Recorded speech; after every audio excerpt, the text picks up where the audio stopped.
Israel तमाम दबाव के बीच भी गाजा में युद्ध बंद करने को तैयार नहीं हो रहा है। इजरायल समर्थक अमेरिका भी उसे गाजा में युद्ध रोकने के लिए कह चुका है। अमेरिकी राष्ट्रपति जो बाइडेन ने तो सीज फायर का 3 चरणों का पूरा रोड मैप भी दे दिया है। उसको लेकर भी इजरायल तैयार नहीं है।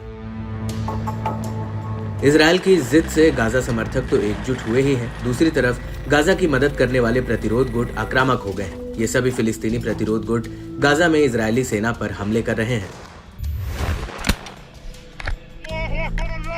फिलिस्तीनी सूत्रों ने शुक्रवार को बताया कि दक्षिणी गाजा पट्टी के राफा में फिलिस्तीनी प्रतिरोध और इजरायली सेना के बीच भीषण लड़ाई हुई। ये लड़ाई राफा में याबना रिफ्यूजी कैंप में चल रही भीषण लड़ाई के साथ हुई है।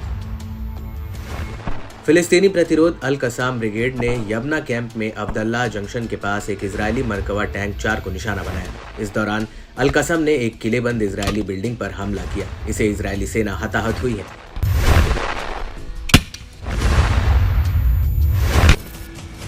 अल कसाम ने फुटेज जारी किया है जिसमें उनके लड़ाके घुसपैठ करने वाले इजरायली बलों के साथ सीधे युद्ध में शामिल दिख रहे हैं। दूसरी तरफ अल कुद्स ब्रिगेड ने इजरायली सेना के गाजा डिवीजन के मुख्यालय पर रॉकेट से हमला कर दिया। गाजा के लड़ाकों ने फिलिस्तीन इजिप्ट का बॉर्डर पार करने वाली इजरायली सेना के कई वाहनों को भी निशाना बनाया। लड़ाकों की ब्रिगेड की मिलिट्री प्रेस ने गाजा शहर के आसपास कब्जे वाले शहर, अशदोद और इजरायली ठिकानों पर गोलाबारी के फुटेज जारी किए।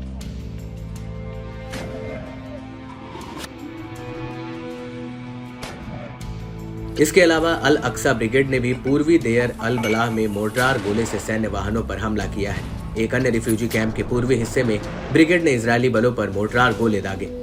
लोकप्रिय प्रतिरोध कमेटियों की सैन्य शाखा नासिर सलाह अल दीन ब्रिगेड ने नेत्जारीम पर तैनात इजरायली सेना पर भारी कैलिबर मोर्टार गोले से बमबारी की। Democratic front for the liberation of फिलिस्तीन की सैन्य शाखा शहीद उमर अल कासम बलों ने राफा के पश्चिमी में इजरायली सेना के एक गश्ती दल पर हमला किया है। इन लड़ाकों ने एक इजरायली टोही ड्रोन को भी जब्त कर लिया है।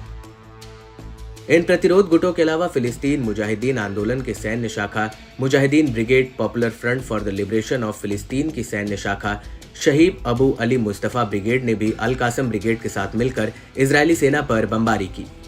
गाजा समर्थक लड़ाकों के इस ताजा हमले में कम से कम 8 इजरायली सैनिकों के मारे जाने की सूचना है।